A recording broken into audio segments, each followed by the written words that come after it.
ने नेवी के सफाई का प्लान बनाया है। ईरान ने जल्द समझौता नहीं किया तो अमेरिका होर्मुज के साथ ओमान और अरब की खाड़ी में ईरानी नेवी को तबाह करने की धमकी दे रहा है, क्योंकि ट्रंप के पास अब ईरान से युद्ध के लिए कुछ दिनों की मोहलत बची है। अमेरिकी संविधान के एक नियम में ट्रंप की मुश्किलें बढ़ा दी हैं।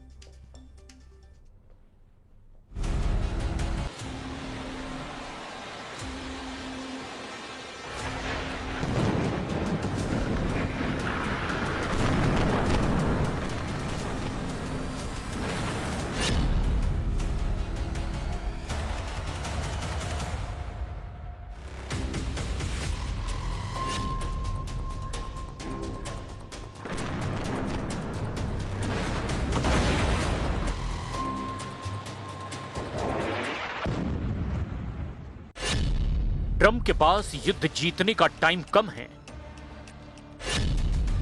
ट्रंप फोर्स के पास हथियार कम पड़ रहे हैं। ट्रंप को युद्ध में दोस्त देश नहीं मिल रहे हैं। ईरान ने ट्रंप का सारा प्लान चौपट कर दिया है। जनरल वहीदी की युद्ध में एंट्री से अमेरिका और इजराइल दहल गए हैं। वहीदी ने ऐसी रणनीति बनाई है कि सुपर पावर युद्ध से भाग भी नहीं पा रहा है, जिसकी वजह से अब ईरान में फिर से बंकर बस्टर बम फटने के आसार बन गए हैं, क्योंकि ट्रंप ने ईरान की नेवल पावर के सफाई का ऑर्डर दे दिया है। अमेरिकी जंगी तैयारी तूफानी तेजी पकड़ चुकी है। हॉर्मुज पर कब्जे का यूएस नेवी ने 2 प्लान तैयार किया है। सीएनएन की रिपोर्ट के मुताबिक अमेरिका हॉर्मुज में ईरान के बुनियादी ढांचे और अमेरिका पर भयानक हमले की तैयारी कर चुका है। सुपर पावर ने हॉर्मुज के साथ दक्षिणी अरब खाड़ी और ओमान की खाड़ी में ईरान की नौसेना पर एक साथ हमले की रणनीति बनाई है। इसमें ईरान के स्पीड गनबोट, बारूदी सुरंगें बिछाने वाली जहाजों के साथ साथ ईरानी नेवी के सभी बैटलशिप पर बमबारी शामिल है, क्योंकि ईरान ने ट्रंप के सारे दांव फेल कर दिए हैं। ट्रंप सीज फायर बढ़ाते जा रहे हैं, ईरान शर्तें बढ़ाता जा रहा है। समझौते के आसार दूर दूर तक अब दिखाई नहीं दे रहे हैं। तो फिर इस युद्ध का आखिर क्या होगा? ट्रंप फोर्स का प्लान है कि अब ईरान में उस लीडरशिप का खात्मा किया जाए जो समझौते के कट्टर विरोध में है।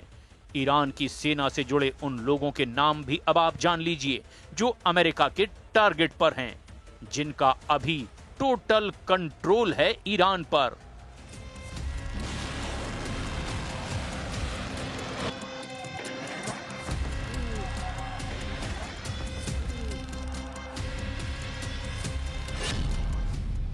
Brigadier general Ahmad Vahidi, commander in chief IRGC। General Bagher Zolghadr, head SNSC। Mohammad Bagher Qalibaf, speaker ईरानी संसद। General Yahya Rahim Safavi, commander IRGC। जब तक ईरान में ये वॉर कमांडर जिंदा हैं, ट्रंप का मंसूबा कभी पूरा नहीं हो सकता। तो क्या सीज फायर की सिर्फ बातें हो रही है, पर हकीकत में भयानक बम फटने वाले हैं? क्या ट्रंप जुबानी घुड़की देते रहेंगे और ईरान उसे नजरअंदाज करता रहेगा? क्या इजराइल दूसरे देशों में घुसकर कब्जा करता रहेगा और ट्रंप वहां सीज फायर कराते रहेंगे? कहीं ये सारा खेल ट्रंप के इशारे पर तो नहीं चल रहा है, क्योंकि उन्होंने ऐलान कर दिया है कि खाड़ी युद्ध में एटम बम से हमले की कोई जरूरत नहीं। ट्रंप ने यह भी कहा कि एटम बम धमाके की जरूरत दिखाने की परमिशन किसी को नहीं मिलनी चाहिए।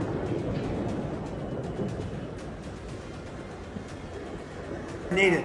Why would a stupid question like that be asked? Why would I use a nuclear weapon when we've totally, in a very conventional way, decimated them without it? No, I wouldn't use it. A nuclear weapon should never be allowed to be used by anybody. लेकिन जब सारे हालात Trump के खिलाफ हों, तब भी क्या वो अपनी बात पर टिके रहेंगे? ट्रंप पर ईरान भरोसा करने के लिए तैयार नहीं। ईरान अपनी तैयारी में जुटा है। ईरान की लीडरशिप ने ट्रंप को 2 टूक जवाब दिया है कि हॉर्मुज में उनकी नाकाबंदी जब तक जारी रहेगी, समझौते पर ईरान कोई बात नहीं करेगा।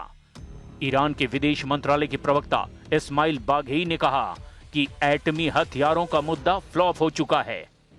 ट्रंप को अब खाड़ी में कहीं भी युद्ध का लाइसेंस नहीं मिलेगा और अगर समझौता करना है तो अमेरिका को सभी फ्रंट पर ईरान की शर्त माननी ही होगी।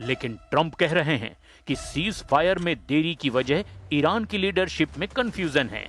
ट्रंप ने दावा किया कि ईरान में वो डील किससे करें ये पता ही नहीं चल पा रहा है।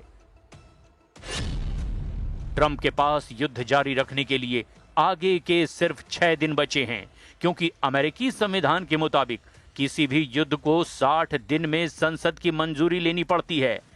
28 फरवरी 2026 को शुरू हुए इस युद्ध की जानकारी ट्रंप ने संसद को 2 मार्च को दी थी, जिससे अब 1 मई से पहले उन्हें संसद से युद्ध की मंजूरी लेनी पड़ेगी। रिपोर्ट्स के मुताबिक ट्रंप संसद का सामना नहीं करना चाहते। 100 सदस्यों वाली सीनेट में ट्रंप के 53 सांसद हैं, जबकि विपक्षी डेमोक्रेट पार्टी के पास 47 सांसद हैं। मुश्किल ये है कि ट्रंप की रिपब्लिकन पार्टी के 10 से ज्यादा सांसद ईरान युद्ध का जबरदस्त विरोध करते आ रहे हैं। ऐसे में अब ट्रंप 1 मई से पहले किसी भी तरह इस युद्ध को खत्म करना चाहते हैं।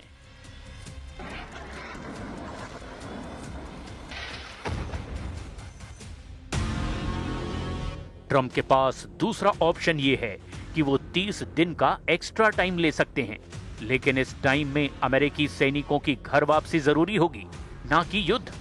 इस बार ट्रंप 60 दिन की टाइमलाइन को पार करते हैं तो फिर उनकी पार्टी को जोरदार झटका लगना बिल्कुल तय माना जा रहा है।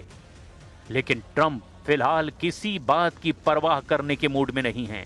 उन्होंने कहा है कि ईरान डील करता है तो ठीक, नहीं तो वहां कुछ सलामत नहीं बचेगा।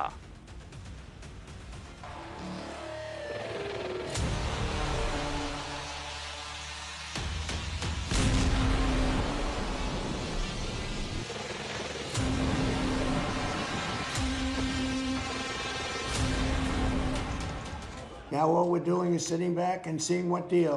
And if they don't want to make a deal, then I'll finish it up militarily with the other 25% of the targets. We've hit. Trump भले ही वेट एंड वॉच का मन बना चुके हैं, लेकिन इजराइल लेबनान में फुल फोर्स में हमलों को शुरू कर चुका है।